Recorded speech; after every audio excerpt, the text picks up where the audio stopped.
Pernah kepikiran gak sih soal teknologi-teknologi tak kasat mata yang sebetulnya menggerakkan dunia kita setiap hari?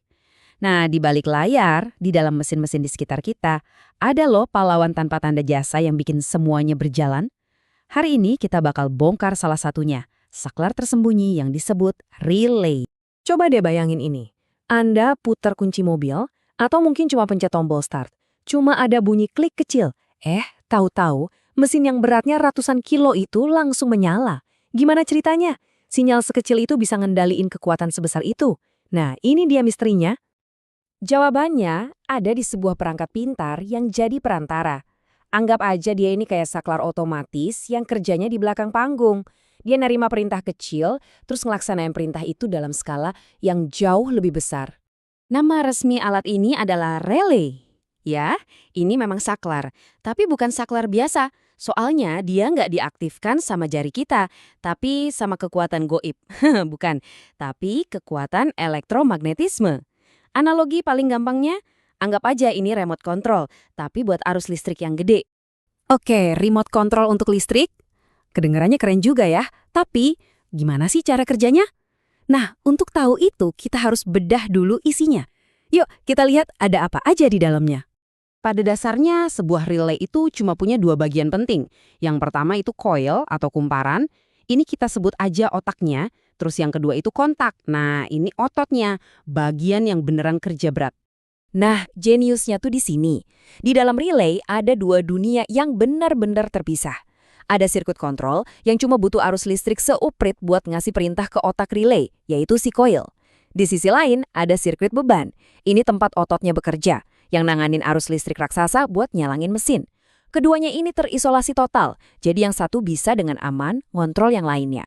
Oh iya, penting juga buat tahu kalau saklar ini punya dua mode bawaan.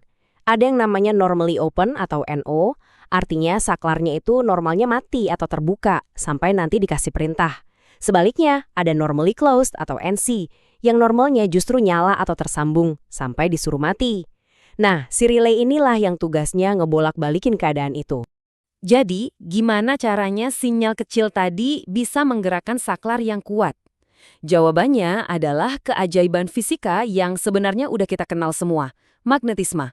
Yuk kita lihat prosesnya. Prosesnya itu elegan banget loh. Jadi pertama, arus listrik kecil dari sirkuit kontrol dialirkan ke dalam coil.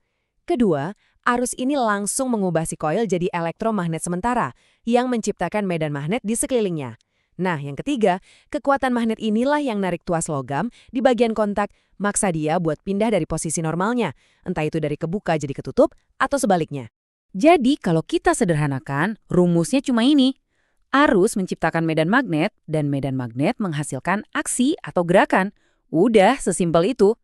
Prinsip fisika dasar inilah yang dipakai di setiap relay di seluruh dunia buat melakukan pekerjaan yang luar biasa. Oke, sekarang kita udah tahu gimana cara kerjanya. Tapi pertanyaan berikutnya, kenapa ini penting banget? Kenapa kita harus repot-repot misahin arus yang kecil dari tenaga yang besar? Nah, ini dia alasan utamanya. Relay itu ibarat jembatan yang aman. Dia bikin komponen elektronik yang rapuh atau saklar kecil di dashboard mobil Anda bisa nyuruh-nyuruh perangkat yang rakus daya tanpa harus bersentuhan langsung sama arus listrik yang berbahaya. Gini logikanya, daya yang dibutuhin buat mengaktifkan koilnya itu kecil banget, mungkin cuma cukup buat nyalain lampu LED kecil. Tapi, begitu dia aktif, dia bisa nyambungin arus yang ribuan kali lebih besar, cukup buat starter mesin mobil. Ini seperti amplifikasi kekuatan yang luar biasa. Dan hebatnya lagi, relay ini serbaguna banget. Prinsip yang sama bisa dipakai sama sebuah chip kecil buat sekedar nyalain lampu, atau bisa juga dipakai buat menghidupkan motor industri raksasa. Skalanya boleh beda, tapi prinsip dasarnya ya tetap sama. Oke, mari kita rangkum semuanya. Kenapa sih alat yang kelihatannya sederhana ini bisa jadi fundamental banget dalam teknologi modern kita? Pada akhirnya, keunggulannya itu cuma dua hal ini, aman dan praktis. Aman karena dia memisahkan kita dari listrik bertegangan tinggi yang berbahaya. Dan praktis karena ini adalah solusi yang sangat bisa diandalkan dan efisien untuk banyak sekali masalah rekayasa. Jadi, kenapa relay ada di mana-mana? Pertama, isolasi. Mereka menjaga sirkuit kontrol yang mahal dan sensitif biar nggak gosong kena loncakan daya dari sirkuit beban. Kedua, perlindungan. Mereka menjauhkan arus berbahaya dari tombol-tombol yang kita sentuh. Dan ketiga, ya karena mereka ini luar biasa andal. Desainnya simple dan ongkos produksinya murah banget. Jadi, lain kali Anda menyalakan mobil, pakai microwave, atau bahkan saat lampu lalu lintas berubah warna, coba deh ingat pahlawan kecil yang tak terlihat ini. Relay ada di mana-mana di sekitar kita, bekerja tanpa henti. Pertanyaannya sekarang, relay tersembunyi apa lagi ya yang sedang bekerja untuk Anda detik ini juga?